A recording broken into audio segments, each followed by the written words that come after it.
Hello everybody, this is Expat Aviator and welcome aboard Skyways of FlyUK Flight 127.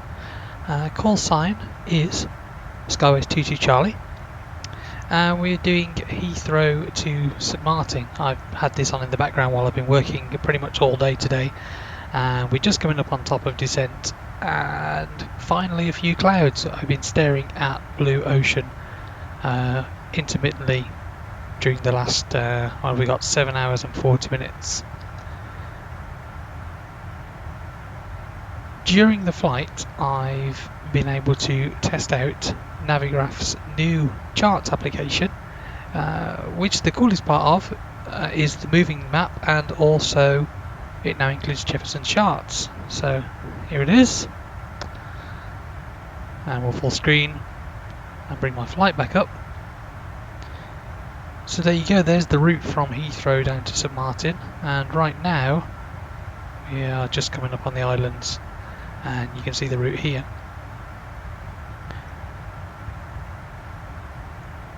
Probably the coolest part of it is the new moving map symbol, and there's a little something that you install inside the simulator and it transmits the information to Navigraph, and then that plots it on the charts cloud or the app or whatever you may be using. Right here I'm using the actual website running in Chrome, and the concept is you have flights which you can create new flights.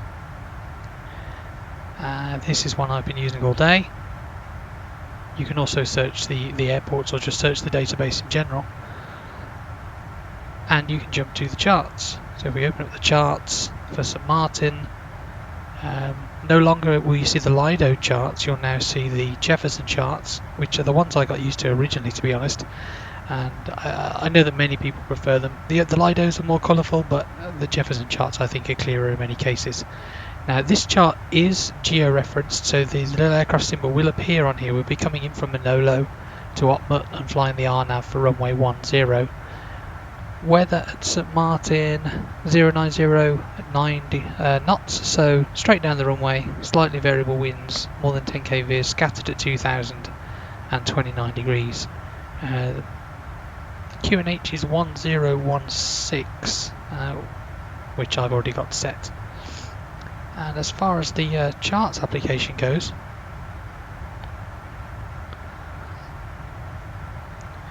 you can pin charts just like you can before, using this little symbol here, and you can jump back into the moving map display.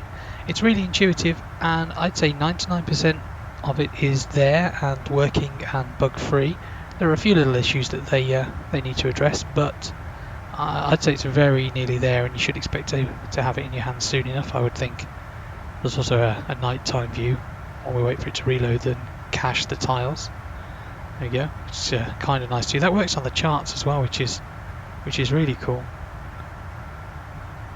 Let's have a look. There you go. Nice, because I have noticed sometimes when I've had Navigraph on and I've been flying a night flight in the dark in the office, that the chart screen, my second monitor, can be extremely bright. So I really like that feature. I think that's really, really cool.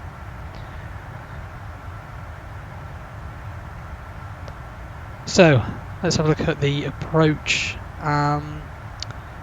VREF 141, flaps 30, which is calculated by TopCat, seems to tie up. We're landing way above our reserve, so we've got plenty of fuel if we need to do a missed approach or anything like that. There's no concerns. The arrival, as I say, will be the RNAV approach. Not a particularly complicated RNAV by any means. Around the corner to Otmut and straight down. We're going to be visual all the way in, although the minimums are 700 feet. Really isn't going to be a factor today.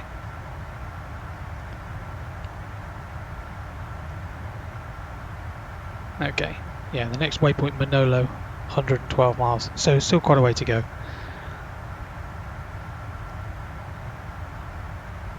So at this stage, not a lot else to say, except we'll dial in lower cruise altitude. Let's check that chart. First lowest point is 2600 at a Vaki.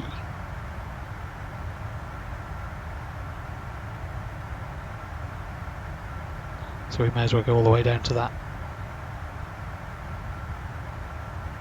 In the absence of air traffic control, and I mean I am on VATSIM, but there is nobody online.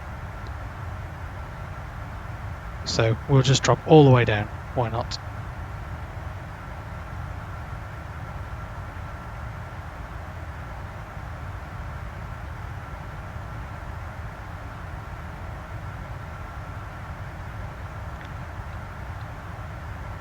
I spent most of the afternoon watching all of the P3D V4 news, which looks really interesting, and it's really great to see so many developers offering their products and their upgrades completely free of charge.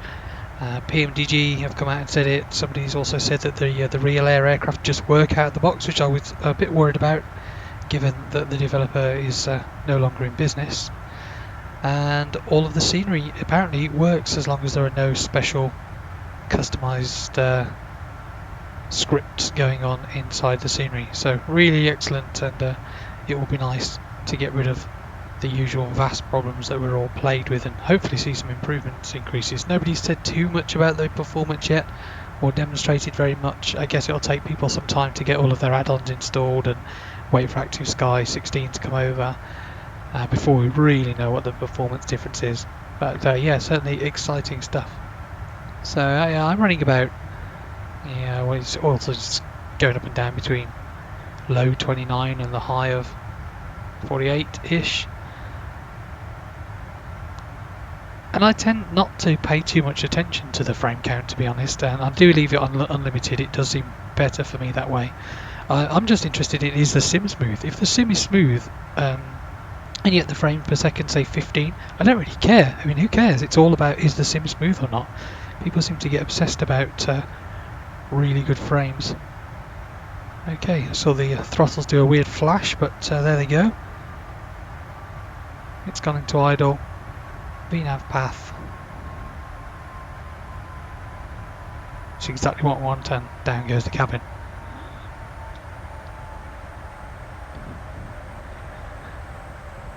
Don't have an actual descent checklist to hand for the 747. If you see anything that I do which is very odd or the procedures are completely wrong, then please forgive me. I'm much more familiar with the 737, as I guess most of us are, and I'm still making my way through the 737 FCOMs, and the 747 ones will be next. But who has time to do it all, hey? So based on the yoke, recall I've already checked. Landing data is set flap 30, 141, 700 is the minimums. We're doing auto brake level 3, which will give us about a 600 meter margin according to Topcat.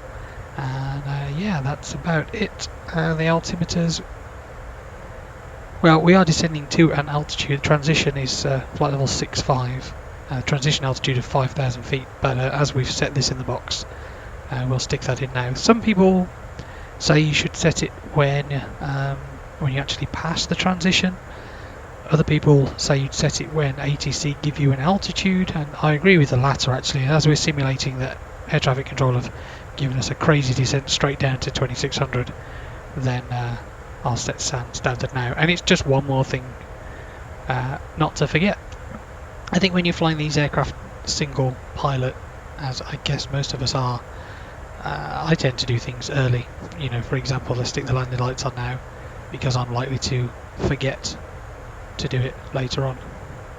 We'll leave that one off maybe until we get an imaginary taxi landing clearance. Not much else to say. I'm not sure whether you're supposed to stick the continuous ignition on in the 747 in the same way that you do, or you're supposed to with the 737 below 10,000 feet, or in precipitation. I'm guessing you do put it on when there's heavy precipitation, but I'm not sure whether it's standard to have it always on during departure and arrival. But let's stick it on now then. They're not our igniters, right? We're not paying for them. Other than that, that's about it. We can just watch the descent.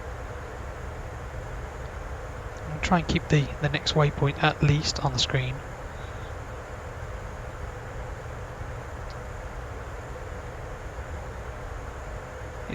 whole trip has just been staring at the ocean the majority of the way. We had a few thunderstorms just as we crossed the coast of England, but other than that it's just been blue, blue, blue all the way, and we're starting to pick up a bit of weather as we get closer to the land.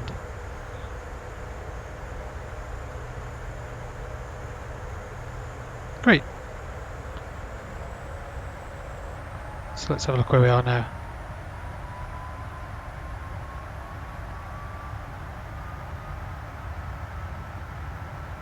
Putting some power back in.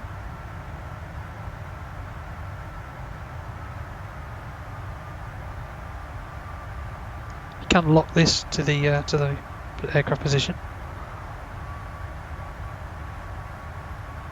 And this is actually the low chart. We can click this switch to go into the upper chart.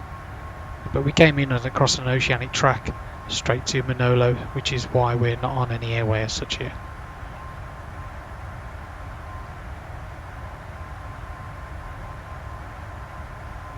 I think we were on high before. One thing that Navigraph don't do just now is show the approach on the chart view here. So you might expect to see the approach come around from Manolo and around in this direction.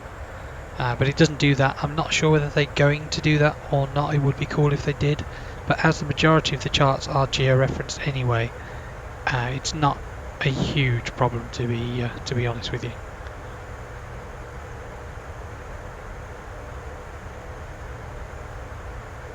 If I had an alternate in here, the alternate would show as well. I can probably show you that if I check what our alternate was. The alternate is TJSJ.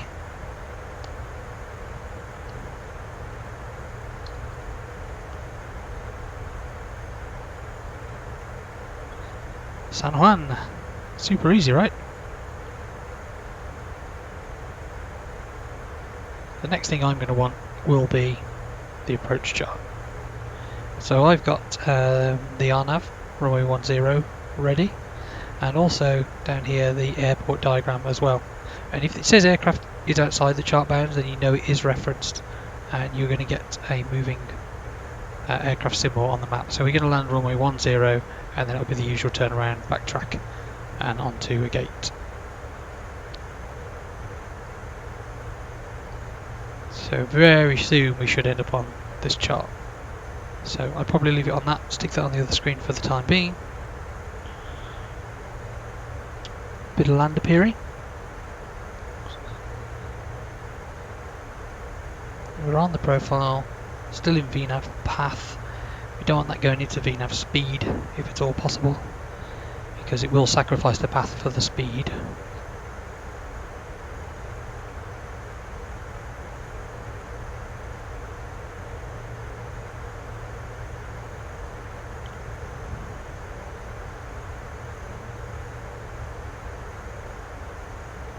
Nothing complicated about the approach, as I say. The only thing is the missed approach, which I love these symbols.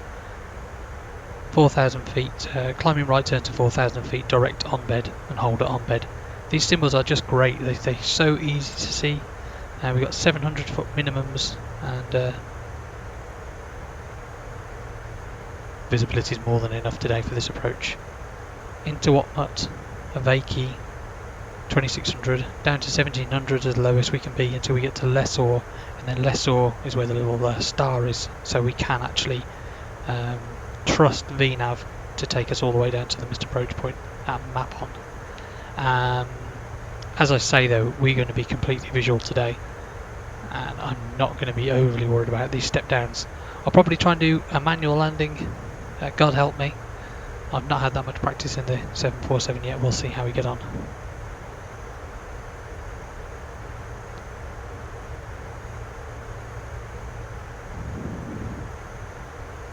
Scenery will be FlyTampa.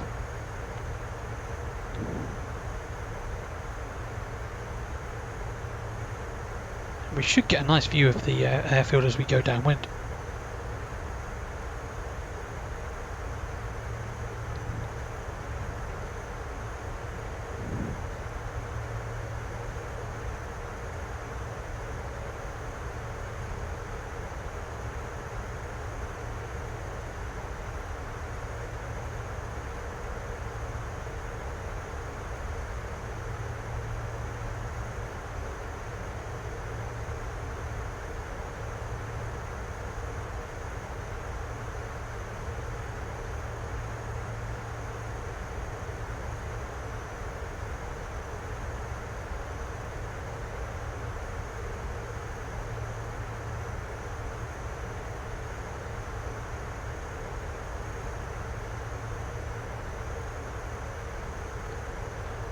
If you're wondering how I calculated the landing speeds and the brake setting I needed in TopCat, I've got the aircraft set up in TopCat already.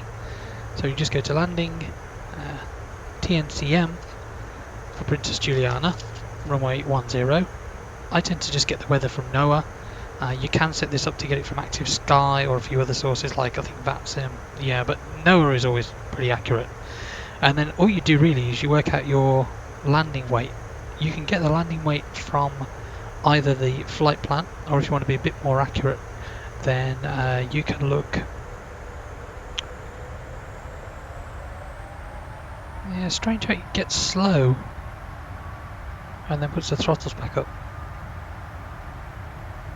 But the throttles are in speed mode rather than idle right now, so it's using the throttles to manage the speed and pitch to manage the vertical path, which is actually what we want, so that's great. So it says we're going to be at St Maarten with 18.6 thousand kilos of fuel. So we've currently got 19.7. So what you can do is take 19.7 minus 18.6 to see how much fuel you're going to have lost by the time you get there, and then you can change the gross weight from what the aircraft thinks it will be to lower it down for the difference in fuel. I've already done that here, and it gave us flap 30 with 141. It's actually gone down to 139, so we must have burnt a bit more fuel than I thought, but for the sake of 2 knots I'm not going to mess with it now. However, let's say that our weight was 236.2. All you do is this, make sure you make your choices, definitely flap 30 for St Maarten, air conditioning will be on, anti-ice will be off, will be manual landing. You don't have to put anything in this braking mode. What you can do instead is leave it as anything, and then click results, and what you get is your VREF and your VAP, which is actually 144, so this actually must have changed since I calculated it a bit earlier. I'm not going to worry about it now, and you can see that the maximum structural landing weight will be fine, we're below that. These, if we used auto 1, it says not authorized, so it thinks with auto brakes 1 then we would not stop. Auto 2 would give us 289 meters from the end of the runway, and so on. So I've chosen auto 3, which when I did it before was about 600 meters, and I guess that's what it's going to be roughly. Maximum manual braking would give a margin of 995.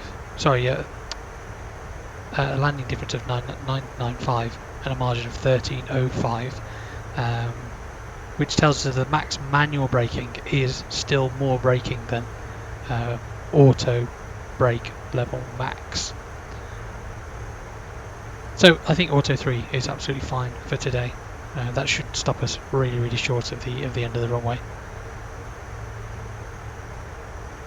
If you know you just want to do auto 3, you can just do this and it will just tell you that line, but I like this view because it shows you the whole story.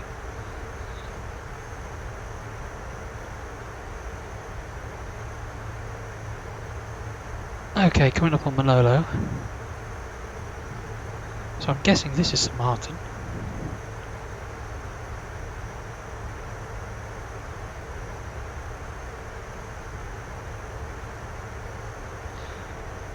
Again, stick the seatbelts on now so we don't forget. I've noticed since I've been living in the US and flying on US airlines, or US carriers I should say, they do stick the seatbelt sign on much higher than 10,000 feet most of the time. I don't really know what the reason for that is, but it does seem to be something that they do. Don't need the weather radar. Terrain is going to be more interesting with the hill at the end of the runway that we need to avoid during the missed approach. I think terrain will be fine, nothing on our imaginary first officer side. Not put the armrest down? I guess not. Right, so far so good. 8 hours in.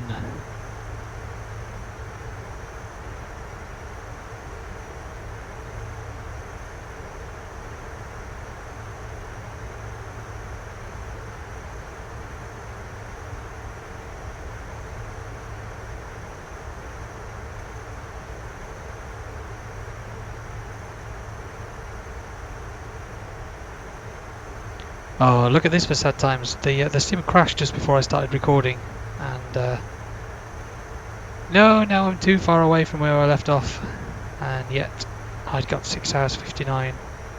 I guess it was quite a long time ago. Oh well.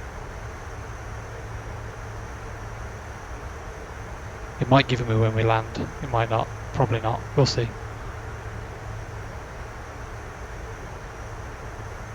So there's the turn of Manolo.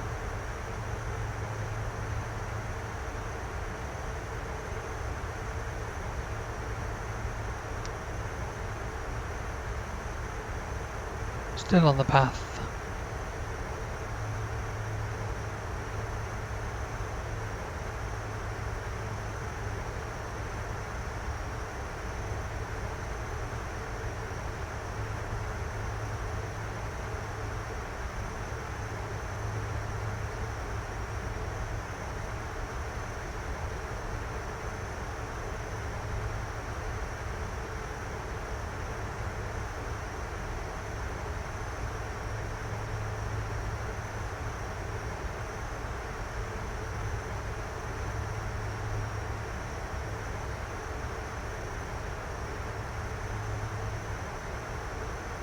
See, that island that we're going to fly over first is not St Maarten, and the one just to the left of it is. So that must be St Maarten. I used to use Avlasoft EFB, which is kind of similar now to Charts Cloud, but I didn't like the fact that I couldn't easily use it on my iPad. I didn't like the chart representation very much. And I much prefer having the real Jeppesen charts in the new Navigraph product, and also these much more detailed, useful charts which Navigraph are actually rendering from their own nav data and drawing them each cycle. You can't switch things on and off, which I think is a bit of a shame, but I'm guessing it takes quite a lot of work to actually render these charts in the first place and decide where everything goes. So no huge problem. One other cool thing, you click on a VOR, and that's the airport. I'm guessing there must be a way of clicking on just a VOR. There we go. 113, I'm guessing that means exactly. VOR looks right. PJM. Might as well stick that in, which it has automatically done. So cool. So both are PJM, so both of these needles are pointing at St Maarten's VOR. So it's good.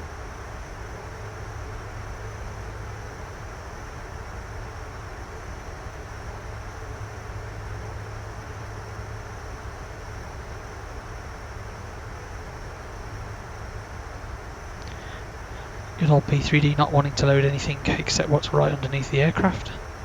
Some other airfield there, which must be TQPF.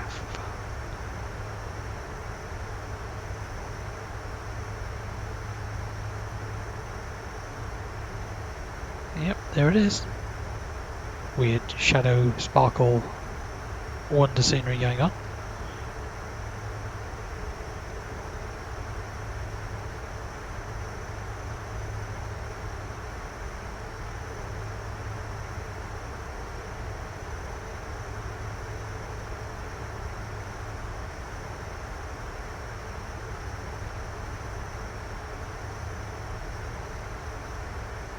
Another airfield down there.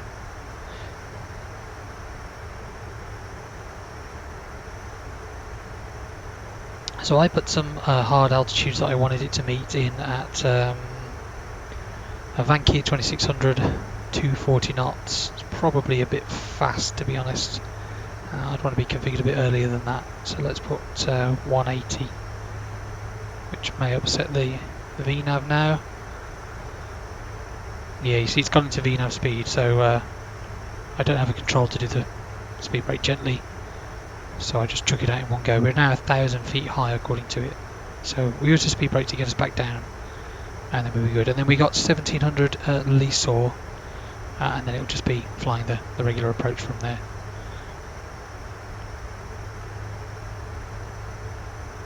That's come down to 138 now. Alright, we'll take it.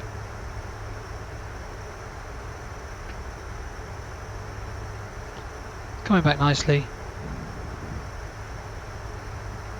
There's the airport drawing in. Get a bit closer.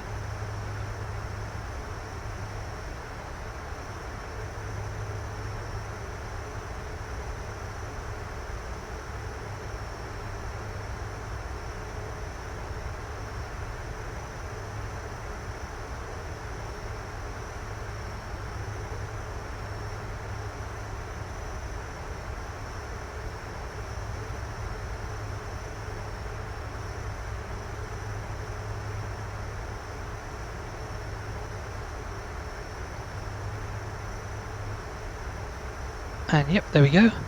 There we are on the chart. Pretty cool. Really, really useful.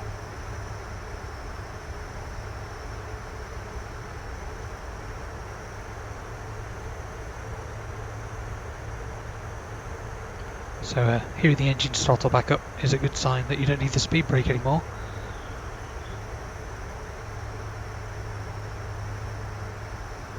Because I didn't get the speed brake away quickly enough, it did pick up an extra couple of knots, but I'll bleed those back off.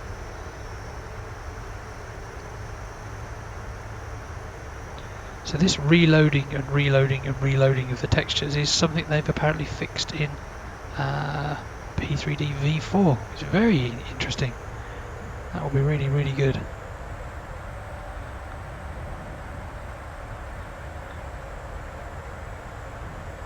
So there's the banana. It's looking like we will be at 2600. At Avaki, we've got a speed reduction point here, which looks spot on to me. And we did go into VNAV speed there for a moment, but back in path, so that's good. And we just fly the approach now in our VNAV path all the way down. Because the chart says 2600 at Avaki and 1700 at Leesaw, I'm going to set those altitudes as we cross the points. Some SOPs let you just dial the minimums or even the runway elevation straight into the outbox for a VNAV approach and sub down. I like to not, because I don't want the aircraft going lower than that in any circumstance unless I'm actually beyond that waypoint. But as it's turning at Avaki now, I'm going to dial the next one in, 1700. Just about to pass the flap limit speeds. Let's start putting some flaps out, give us some much needed drag.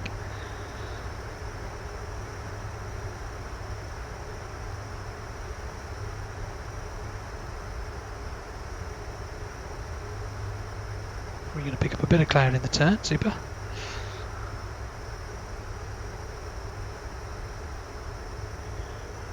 Racing towards the next flap setting, down to 5, FMC message, drag required. Yeah, I don't really want to give you more drag now, so we'll just put the gear down. And it's gone back to path, that did the trick.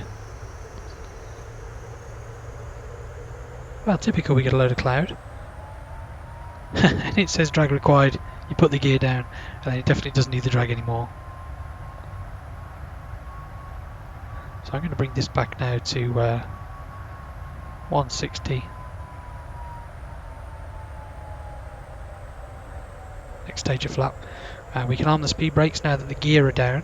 From what I understand, you shouldn't arm the speed brakes until the gear are down, because if there's a fault in the sensor which senses that the gear are on the ground and throws the speed brakes out automatically as it does when you land, if you put the gear down, if you arm the speed brake before you put the gear down, then what can happen, or could happen, is speed brakes armed, you put the gear down, the sensor is faulty, and the speed brakes come up just as the gear is going down when you're maybe 6 or 7 miles on final, which would be a rather bad situation. So here we go, we're at Leesaw, so we'll throw in the minimums. 700 feet is good for me, I don't want to go lower than that, even though we're going to be completely visual.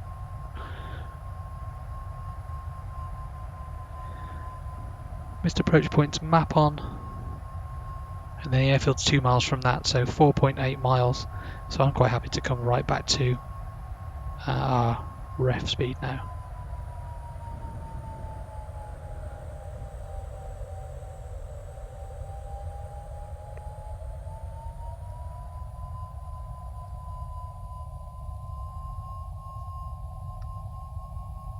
Should have got those flaps out a bit quicker actually.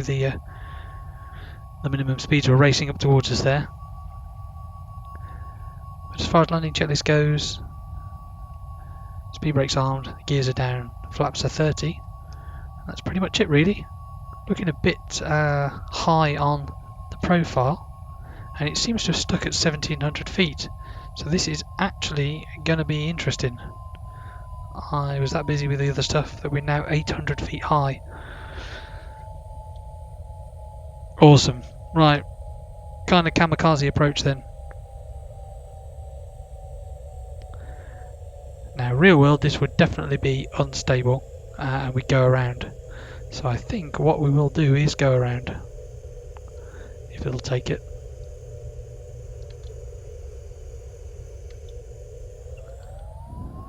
Okay, Toga. Gears coming up. Flaps will come up.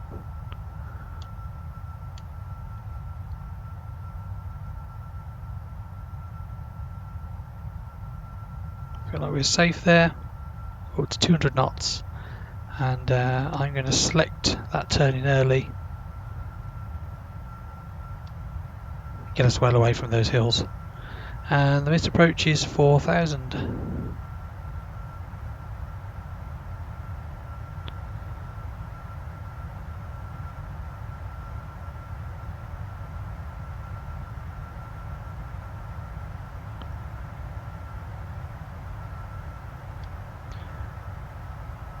Right, we'll simulate ATC vectoring us back downwind. And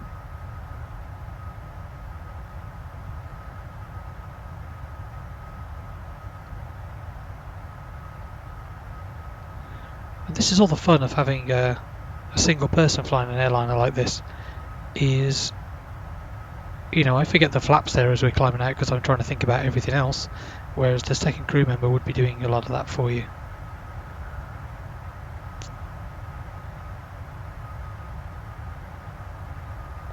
So downwind would be 270. Keep the turn going. And we'll just get up to clean speed. And we're accelerating so flaps can go up. Right, okay, interesting. So now, I guess we have to put the approach in again. On our runway 10, no transition this time. And we'll get ourselves out towards Avaki and come in for another go.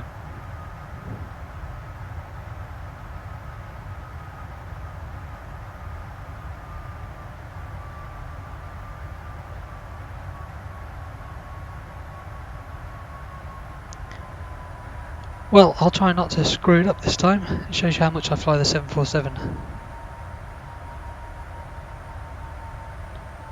I guess the right thing to do would have been to hit the toga button and fly it manually, rather than put the autopilot back in as I did. Oh well, hey ho. Right, we'll come back down to 2600 because that's really all we need.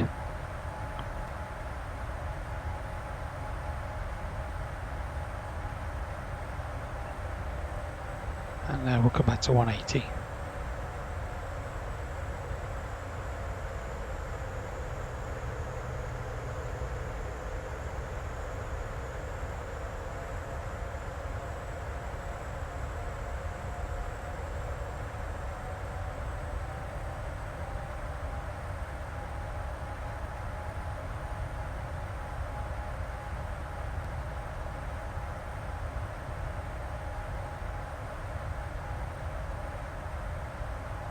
Speed's not really bleeding off that quick.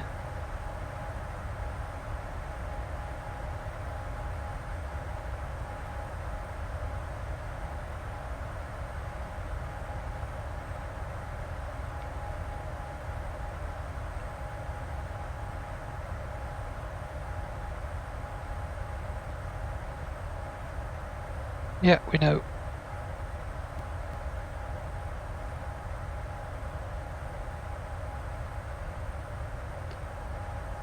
Charts has been doing its thing in the background though. It's great for situational awareness, really nice.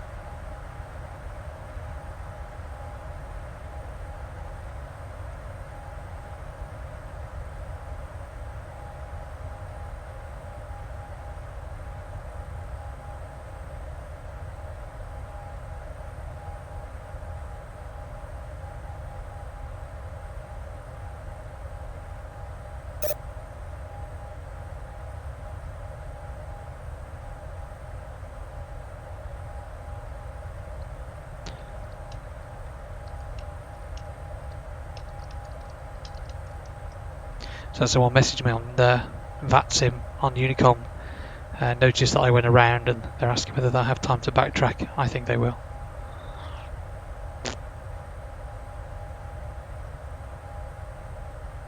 Speed's good, the altitude's looking good, so I'm going to go direct to Vakey. Squirrely line looks fine, and LNAV and VNAV. Well, let's try this time where we just spin it all the way down to the ground and see what happens. No, we don't do that.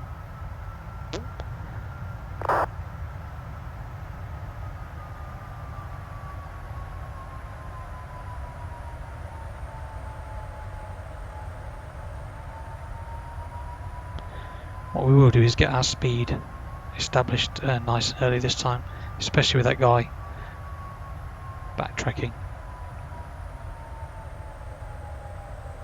I absolutely don't want to cause him any problems by coming in.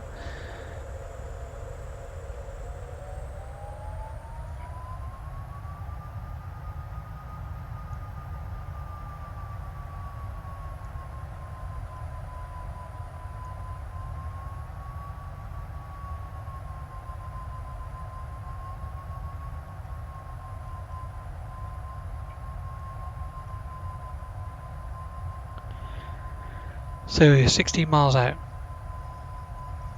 Tell Unicom.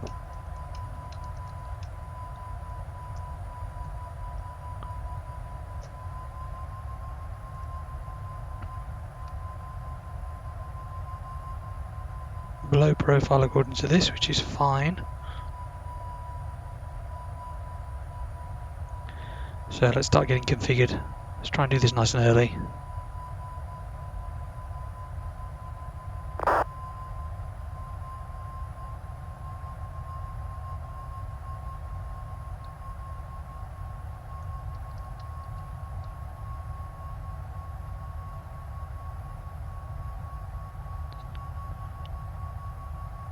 Profile's coming back.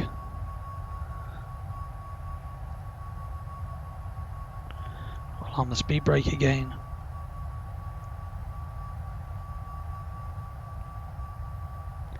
I guess the key with single crew is get everything done a lot earlier than you would do normally.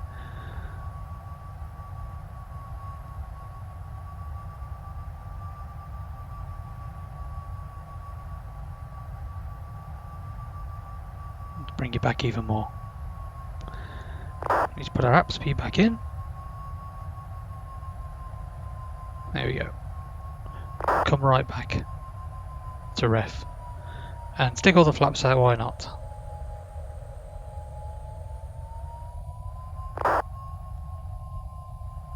Right, okay, these guys are all departing to the east, so that's good. Here come the vertical paths coming back.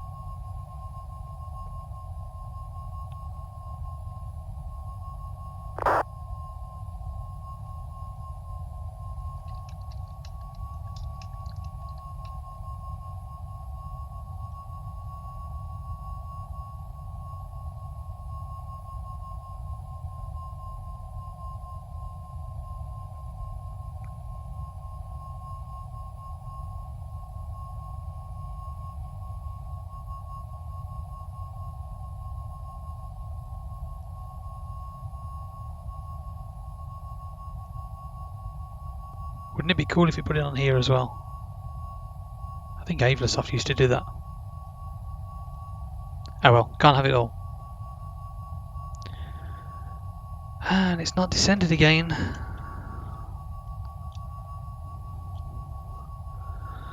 Okay.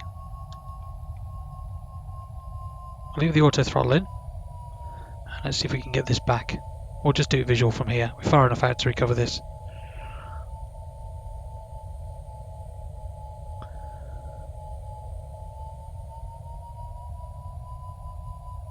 I wonder if it's because the VNAV path wanted us to climb for a time before the approach.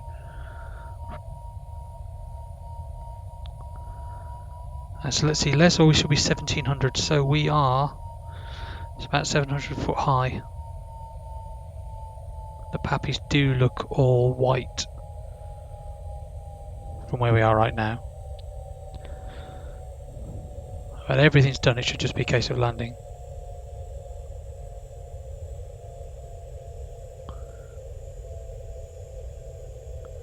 Okay, 1300 foot descent rate-ish should be plenty to bring this back.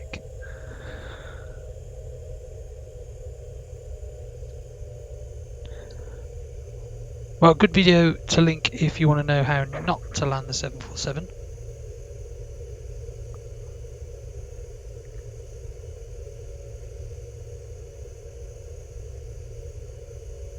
Let's maybe get rid of this nonsense fly director.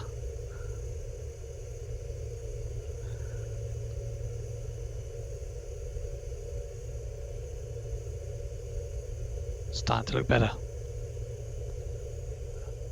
Okay, we'll slow that descent rate up a bit.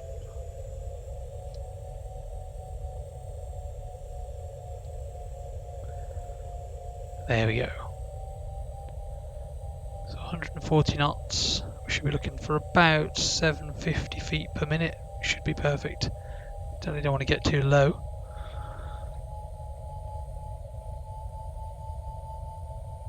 Approaching 10. And we're landing.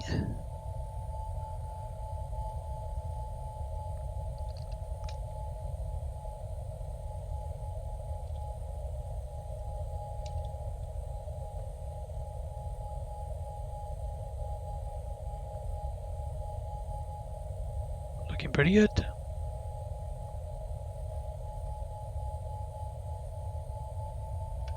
Get the auto throttle out. Yes, we know.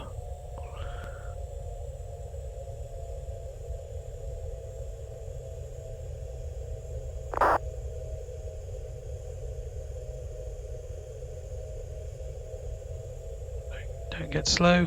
Perfect timing car.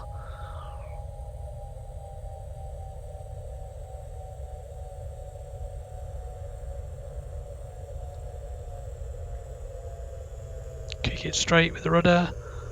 Long landing, long landing.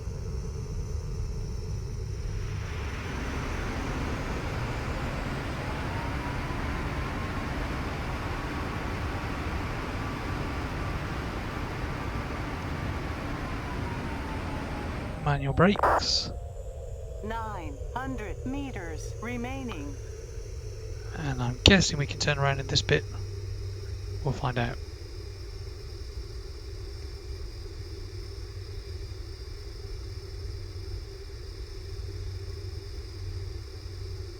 Approaching 28.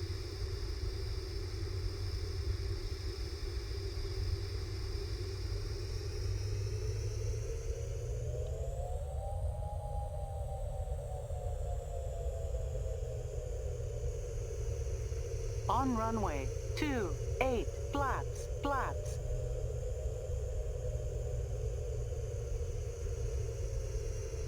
And there we are on the chart. Awesome.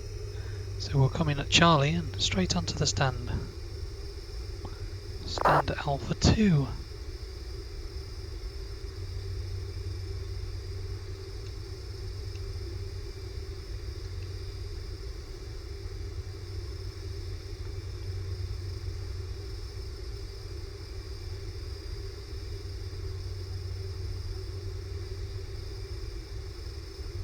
The usual jutters as GSX loads.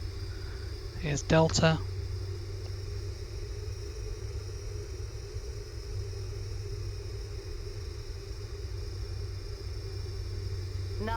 100 meters remaining.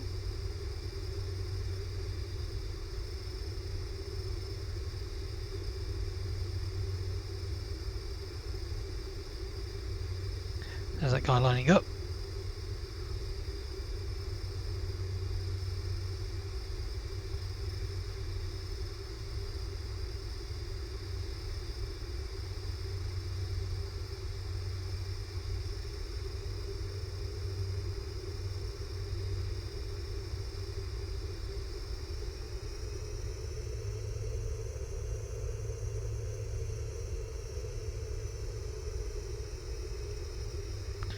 We're parked straight ahead.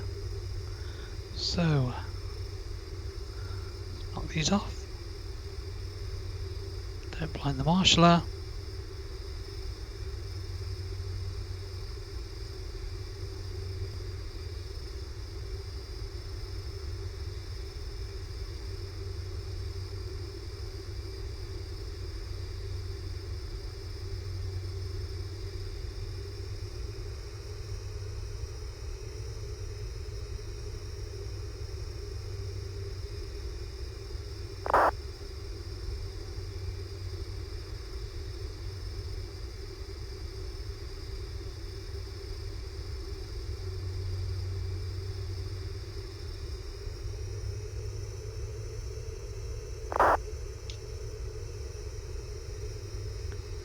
So the marshaller was dispatched. I've got a feeling GSX has put him inside the building, given that the pushback truck is inside the building.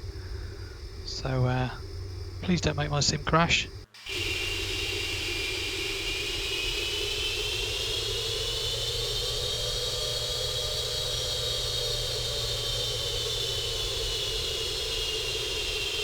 Good enough for me.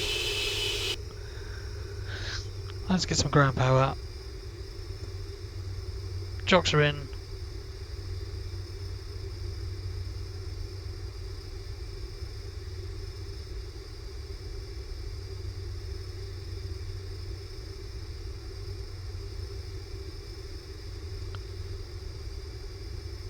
And we're on the ground power.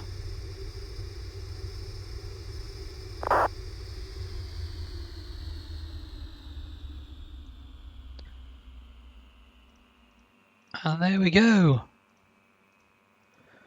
Well, I hope you enjoyed looking at the new Charts Cloud Beta more than my awful landings.